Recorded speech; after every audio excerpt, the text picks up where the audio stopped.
곽재식의 과학수다.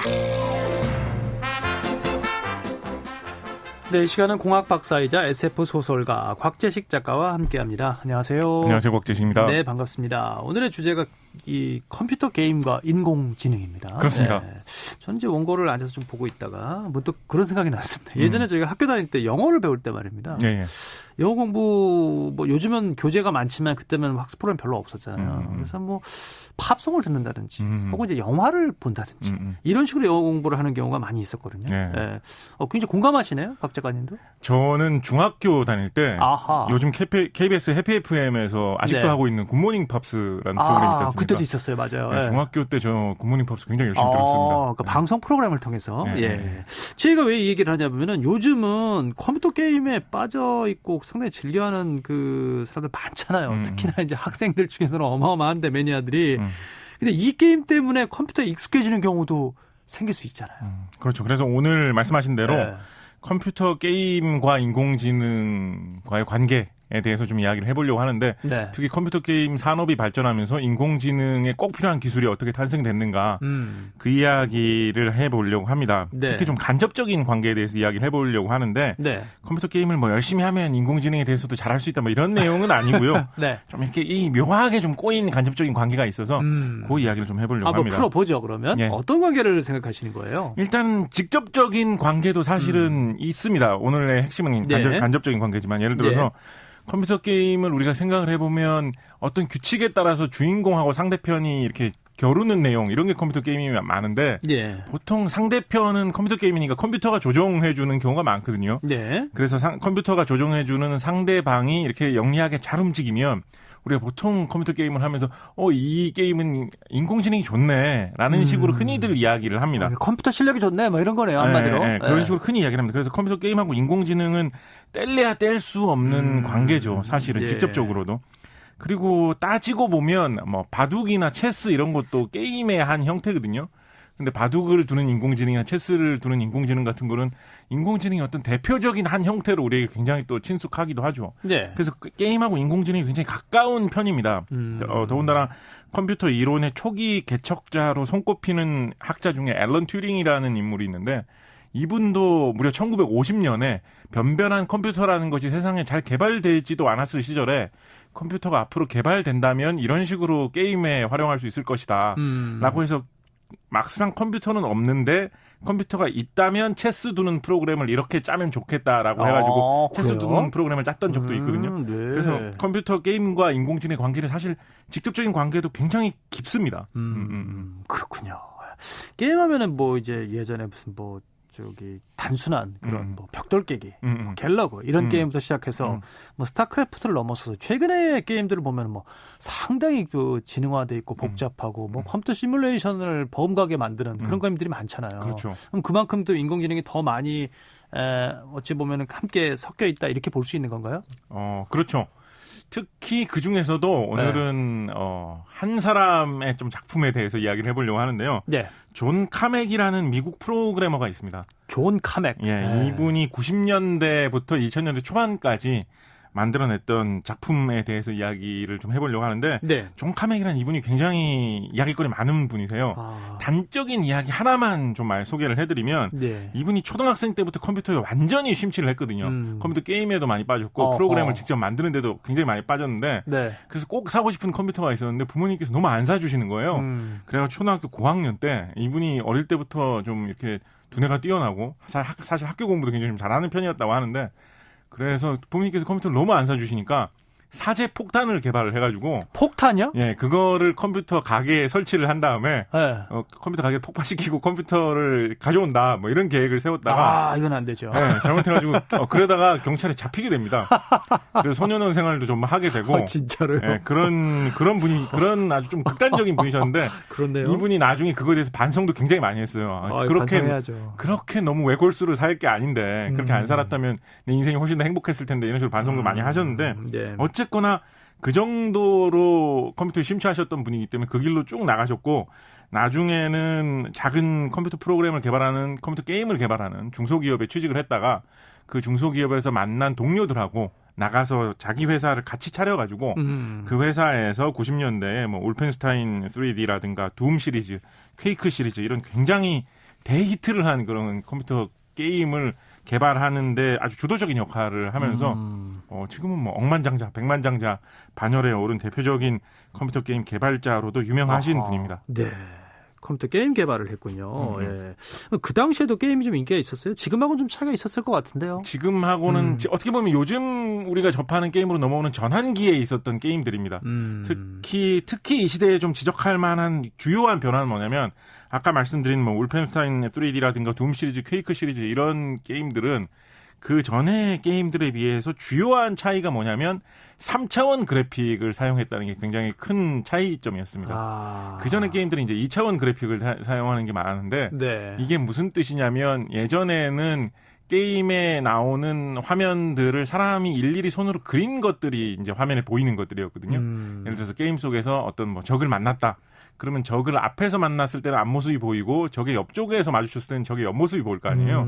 그럼 앞모습하고 옆모습을 미리 사람이 그려가지고 컴퓨터 속에 놨어야지만 그게 보일 수 있었던 거예요. 옛날 애니메이션처럼 그렇게. 그렇죠. 그게 이제 2차원 컴퓨터 시대, 네. 2차원 그래픽 시대의 컴퓨터 게임들인데 3차원 그래픽은 그것이 아니라 어떤 식의 어떻게 생긴 등장인물이 화면에 등장하는지 그거를 자료 형태로 컴퓨터 속에 다 미리 입력을 해놓으면 어느 방향에서 접근해서 보든지 간에 그 방향에서 봤을 때 어떻게 보이는지는 컴퓨터가 내부적으로 계산을 해가지고 화면에 주는 방식으로 바뀐 거예요. 예. 그렇게 하다 보니까 훨씬 더 부드럽고 실감나는 모습으로 화면을 보여줄 수가 있게 되는 거죠. 요즘에 있는 3차원 그래픽을 이용하는 그런 뭐 영화에서 우리가 자주 보는 그런 CG 이런 효과처럼 그렇게 하다 보니까 컴퓨터에서 처리해야 되는 자료의 양과 그것을 처리해야 되는 속도도 굉장히 요구사항이 더 높아지게 되었습니다. 그렇겠죠. 예를 들어서 뭐 2000년대 중반에 나온 퀘이크 4 뭐 이런 게임의 예를 들면 이 게임에 등장하는 등장인물 한 사람을 표현을 할 때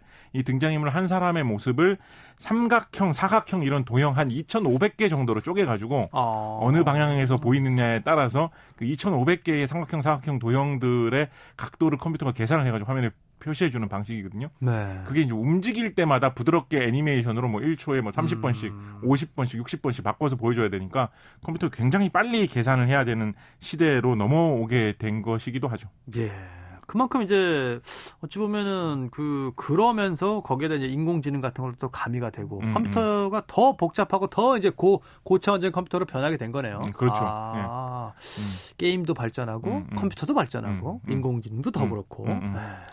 근데 인공지능이 여기서 발전하는 게 직접적으로 인공지능이 거기서 뭐 이렇게 컴퓨터가 발전하다 보니까 예를 들면 존 카맥이 인공지능도 열심히 개발해가지고 존 카맥 이분이 뭐 인공지능의 발전에도 직접적으로 큰 공을 세웠다라고 하면 이야기가 되게 쉽고 꼬인 데가 없어지는데 그런 식으로 인공지능이 발전한 것은 아닙니다. 또 그건 아니에요? 예, 이렇게 어떤 식으로 어떤 계기가 있었냐면 이분이 특히 퀘이크 시리즈를 내놓으면서 퀘이크 2편, 3편 이런 게임을 내놓을 때 아주 고도의 그런 그래픽 처리를 요구하는 아주 이런 3차원 그래픽이 복잡한 그런 게임들을 개발해서 내놓게 되거든요. 그거에 덩달아서 컴퓨터에 필요한 그런 그래픽 요구 조건도 높아지게 되니까 사람들이 더 고성능의 그런 그래픽 장비도 살려고 하는 그런 수요가 생겨나게 됩니다. 그렇겠네요. 네, 그래서 이제 그때 당시에 그런 컴퓨터 그래픽을 처리하는 컴퓨터의 부품들을 뭐 그래픽 카드다, 그래픽 보드다, 비디오 카드다 이런 식으로 불렀는데 3차원 그래픽이 게임 쪽에서 워낙 많이 쓰이게 되면서 그것을 전용으로 지원하는 뭐 3차원 그래픽 가속 칩이다. 뭐 3차원 그래픽 기능을 특별히 지원하는 그래픽 카드다. 이런 제품들이 경쟁적으로 팔리게 됩니다. 그런 것들을 만드는 반도체 회사들끼리의 경쟁도 굉장히 극심해지고 그러는 과정에서 한 이런 그래픽 카드, 그래픽 칩을 제조하는 회사가 1999년에 우리가 생산한 제품은 이제 그래픽 카드의 단계를 넘어선 새로운 차원의 제품이다라고 해가지고 GPU란 이름으로 자신들의 제품을 이름 붙여서 팔게 됩니다.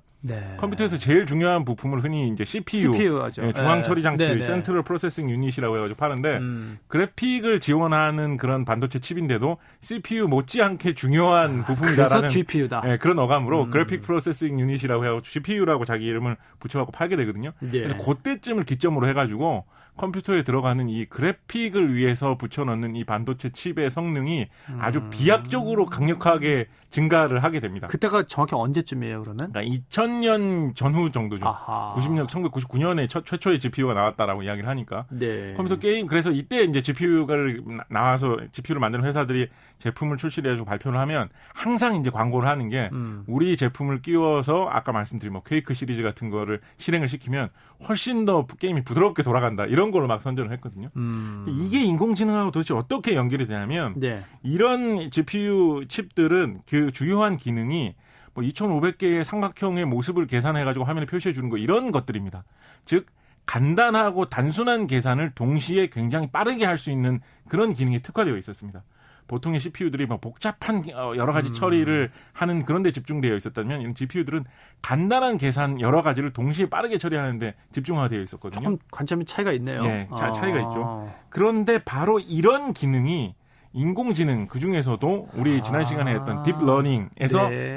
기반이 되는 인공신경망에서 계산을 할 때 아주 유용하게 쓸 수 있는 기능이었던 겁니다. 이제 좀 이해가 되네요. 나중에 그걸 발견한 거죠. 인공지능 하는 사람들이. 아하. 저 게임에서 사용하는 저 GPU라는 부품을 인공지능 계산하는 데 응용을 하면 굉장히 쓸만하겠는데?